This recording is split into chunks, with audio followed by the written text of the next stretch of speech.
de la mañana con 40 minutos. Bienvenidos nuevamente a Radio Exitosa 95.5 FM. Como se anunció, está en nuestros estudios Javier Bedoya de Vivanco, actual congresista y candidato a la reelección al Congreso como el número 4 por la Alianza Popular. Doctor Bedoya, ¿cómo está? Muy buenos días. Muy buenos días, señor Tapu. A ver, ya se ha discutido esto hasta el cansancio, no hasta el cansancio, pero reiteradamente, pero yo honestamente sigo sin entender, más que la alianza misma, porque yo sí creo que las alianzas deben ser bienvenidas en un país tan precarizado políticamente como el Perú. ¿Por qué el sacrificio de Lourdes Flores?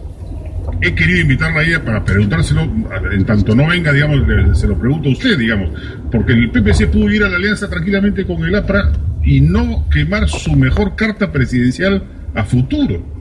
Bueno, yo no diría que le está quemando, en primer lugar. Es una promoción adicional para Lourdes. Segundo, es nuestra mejor carta y lo que queremos es poner nuestros mejores cuadros al servicio de esta candidatura y al servicio del país. En la medida en que triunfemos y tengamos un gobierno exitoso, Lourdes queda perfectamente habilitada para dentro de 5 años. Es que eso es lo que pongo en duda yo, porque aún bajo el escenario positivo de que ganen la elección, históricamente es imposible que un miembro de un gobierno se reelija o salga elegido, porque el desprestigio al cual se llega es tan alto que termina fuera de la carrera. Y si pierden, con mayor razón, digamos. Bueno, si ganamos, evidentemente tendremos mucho cuidado en que no hayan motivos para que se produzca un rechazo del electorado. En nuestro plan de gobierno estamos planteando una serie de cosas, estamos planteando una serie de iniciativas y estamos indicando que durante los primeros 2 años la recuperación, aun cuando vamos a poner mucho impulso en ella, va a ser todavía un poco lenta por el atraso en que venimos por la inacción de este gobierno y por la carencia de liderazgo que lo ha caracterizado. Entonces, pero después de los 2 primeros años vamos a ver los frutos de las labores que vamos a iniciar desde el primer día. Claro, pero llegar a tasas de crecimiento de 7, 8, 9% ya es imposible, ¿no? No, nuestras metas son 6%. Inicialmente en un primer tramo llegar a 4.5%, reactivando rápidamente la economía, fundamentalmente mediante convenios con municipios, cosas que pueden rápidamente ponerse en marcha, como son, por ejemplo, pistas y veredas. Y adicionalmente, romper el inmovilismo en que se encuentran. Hay más de 20.000 millones de dólares concertados mediante concesiones que no se concretan. Y esto es lo que tenemos que poner en marcha. Y hay más dinero que eso todavía en proyectos mineros que también por problemas sociales y de otra naturaleza están detenidos. Hay que agilizar tremendamente todos los trámites burocráticos para que un proyecto cualquiera que sea no tome todos los años que estamos acostumbrados. Hay entonces un impulso inicial que vamos a dar y vamos adicionalmente a abordar con otras tareas. A mí, por ejemplo, como candidato al Congreso me entusiasma mucho 2 proyectos en concreto. El primero de ellos es darle titulación a 1 millón de personas que carecen de títulos de propiedad. Me refiero sobre todo a las zonas periféricas de las ciudades, a las zonas que viven en los conos o en zonas tuburizadas. Vamos a aceleradamente aprobar un proyecto de ley de expropiación que permita un procedimiento muy expeditivo para que esa gente pueda tener títulos de propiedad si son posesionarios de los bienes. Esto va a traer varias consecuencias, no solamente la tranquilidad y certeza de quien vive allí de saber que tiene un techo propio, sino que a su vez se convierte en sujeto de crédito, porque dando como garantía esa propiedad puede acceder a créditos y iniciar algún pequeño negocio o de repente ayudar los estudios superiores de los hijos. Y un segundo proyecto que me entusiasma mucho es una variante de la ley Pulpín. Todos recordamos la ley Pulpín hace 1 año, que tuvo que ser derogada al poco tiempo de estar en vigencia porque hubo un rechazo muy grande. Era contratar a gente joven a la que no se le daban todos los derechos sociales. El PPC votó a favor de esa ley, ¿no? Divididos. La votación estuvo dividida en ese tema, en el PPC. Lo que estamos planteando ahora es, para las empresas que contraten un primer trabajo de una persona por debajo de los 25 años, deberá necesariamente pagar todos los derechos sociales que le corresponden. Ninguno le va a ser eliminado. ¿Cuál es el incentivo que vamos a dar?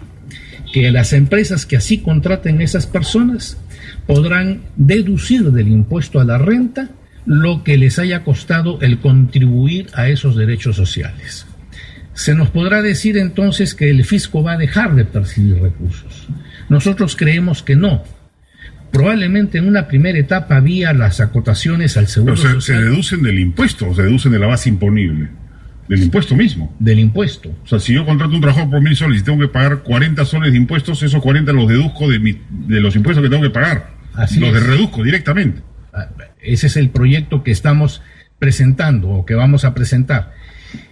Y esto va a originar que la gente así contratada tenga dinero en el bolsillo y pueda, en consecuencia, incluirse dentro del circuito económico, comenzar a consumir y gastar, y vía IGB, entonces se va a recuperar el dinero que no se ha percibido por la otra vía. Ahora, pero las propuestas que la Alianza Popular pueda presentar están atoradas políticamente por una circunstancia que el propio Juan de la Puente, que ha estado en el bloque anterior, señala, ¿no? Una es esta circunstancia político-histórica que lleva a la necesidad de la gente por alguien nuevo, cosa que evidentemente los rostros de la plancha de la Alianza Popular no muestran. Y segundo, el gran lastre de los narcoindultos que Alan García ha decidido no afrontar, porque para él estuvieron bien dados.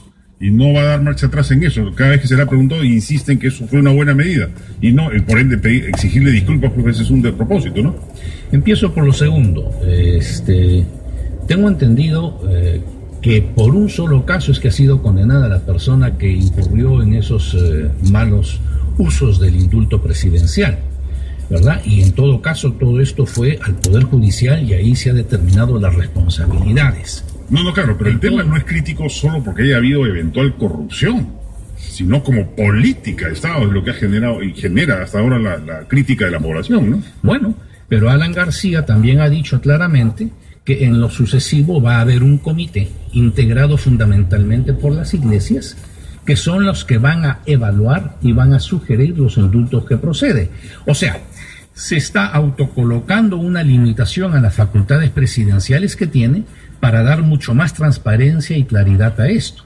En consecuencia, si es que han habido errores en el gobierno anterior, ahí, mediante este tipo de medidas que se están planteando, se están introduciendo los correctivos. No, claro, pero lo que hay que confirmar es si la Alianza propone como política de Estado la desconcentración de los penales, conmutando o indultando gente sentenciada. No. ¿Esa se mantiene como política de la Alianza Popular? No está dentro del programa los indultos y las conmutaciones de penas. Esa es una atribución presidencial que no está en el plan de gobierno, y el propio candidato presidencial está autoimponiéndose una limitación para precisamente evitar los errores que se pueden haber cometido en el pasado. La primera parte de tu pregunta se refería a un tema muy sugestivo, que es: la gente quiere caras nuevas. Yo hago una reflexión a los amigos que nos ven o que nos escuchan. ¿Queremos nuevamente dar un salto al vacío? ¿Queremos nuevamente timbiarnos los próximos 5 años? Es que no entendemos que cuando hay candidatos novedosos pueden de repente triunfar, pero la experiencia evidencia que carecen de programa, carecen de equipos, carecen de liderazgo en muchos casos. Tenemos el caso del señor Toledo, con sus 4 suyos triunfó y todos al final rogaban para que termine cuanto antes su mandato. Y tenemos el caso del actual gobernante, el señor Humala, también carente de liderazgo. ¿Para usted el gobierno de García fue mejor que el de Toledo y el de Humala? Sí, sin duda. En plena libertad y democracia, y sin embargo el crecimiento fue mucho mayor y el avance fue mucho mayor. Hubo mucho más confianza a los inversionistas, hubo mucho más confianza a todos en el desarrollo del país. Por eso es que nosotros decimos, tenemos que dar un voto meditado, un voto seguro, un voto a lo que ya se conoce. La Alianza Popular es una conjunción de 2 partidos políticos, el APRA con 80 años y el PPC con 50 años, más movimientos regionales que nos acompañan, que evidencian que tenemos no solamente experiencia, sino que tenemos cuadros y programas, y que fundamentalmente, Juan Carlos, somos 2 partidos que tienen esa antigüedad, porque responden al seguimiento de ideas, bueno, y no al seguimiento del caudillo. Yo eso se lo acepto en el PPC. Yo creo que sí ha demostrado ser un partido que ha sobrevivido a su cambio generacional con su líder vivo. Pero el caso del APRA, de ser un partido de izquierda, ahora es pasado a ser un partido de derecha. En esa medida no es una alianza contra natura. Hay gente que dice, ¿cómo es posible que el agua y el aceite? No, ya no son el agua y el aceite. El APRA se ha derechizado y en esa medida se ha acercado al PPC.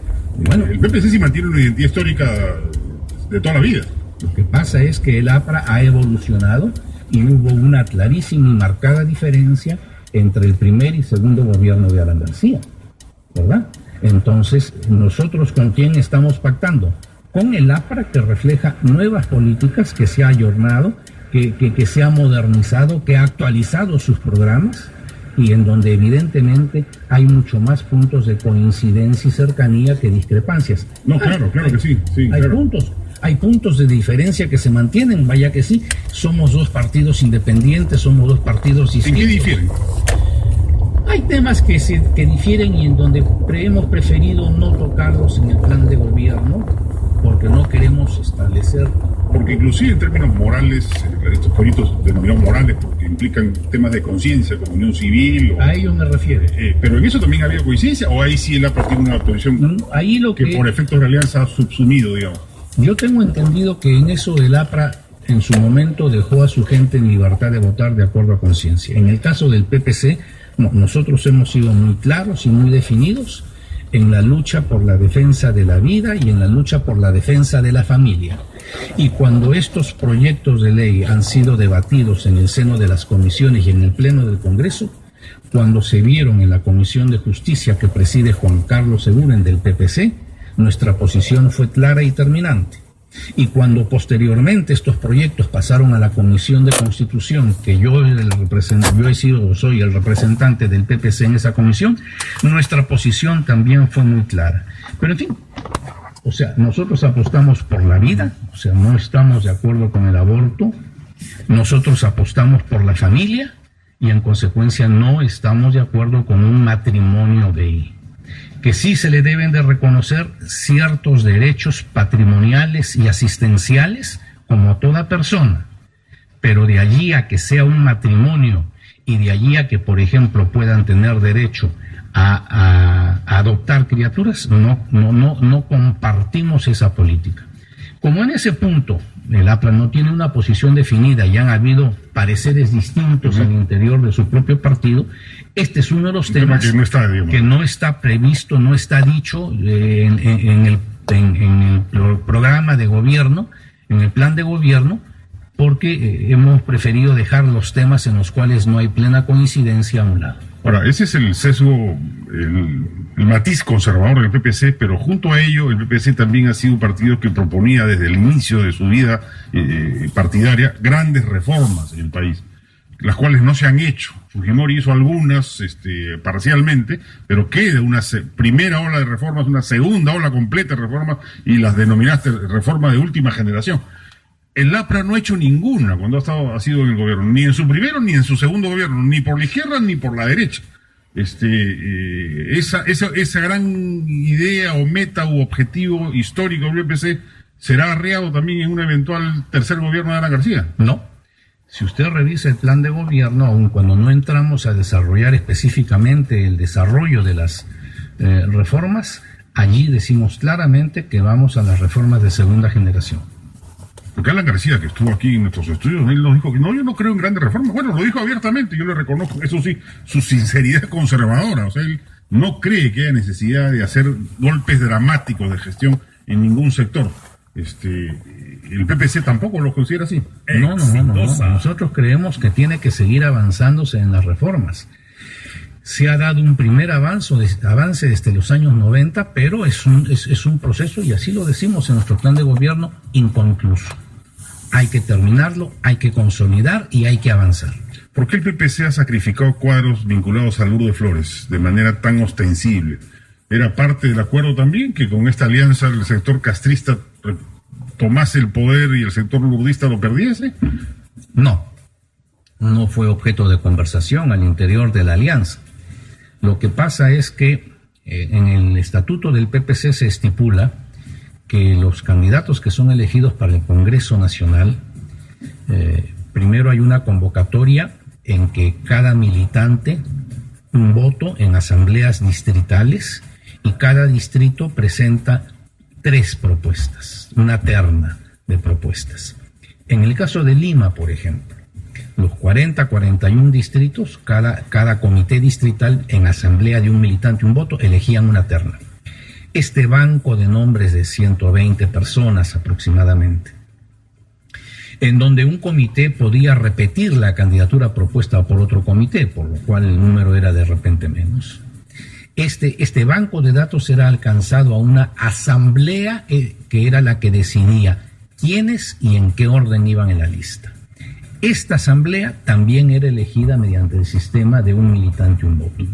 Y cuando se llegó a las elecciones, la candidatura del grupo castrista ganó esas elecciones internas y tuvo mayoría al interior de esta asamblea de electores, y por eso es que algunas de las propuestas de Lourdes Flores no prosperaron.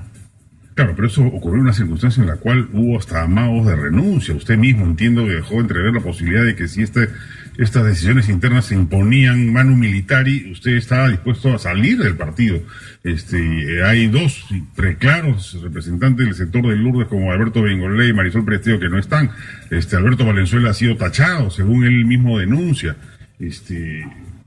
Digamos, hacia la alianza todo bien, pero dentro del partido la cosa no muy bien. No, pero cuidado, son las personas que usted menciona son correctas, pero por distintos motivos.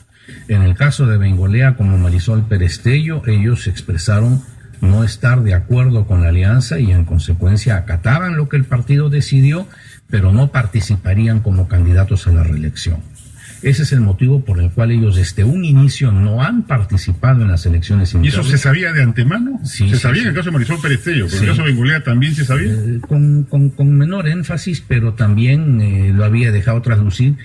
Cuando se firmó la alianza, entonces se sabía que ese iba a ser un costo. Así es. Sí, era claro que ese iba a ser un costo. Pensamos que podríamos persuadirlos, pensamos que podríamos convencerlos para que postularan. Sin embargo, ambos mantuvieron su negativa. Ese es el motivo por el cual ellos 2 están aparte. Ellos, como militantes disciplinados, acatan la decisión del partido, pero al no compartirla, simplemente se han preferido mantener al margen. El caso de las otras personas que usted menciona, sí han sido propuestas por Lourdes, pero en esta asamblea electoral fueron baloteados, no fueron elegidos. Ahora, Lourdes está haciendo campaña por separado, ¿no? Bueno, se anunció que eso iba a ocurrir en buena medida, pero ¿esa va a ser la tónica de toda la campaña? No.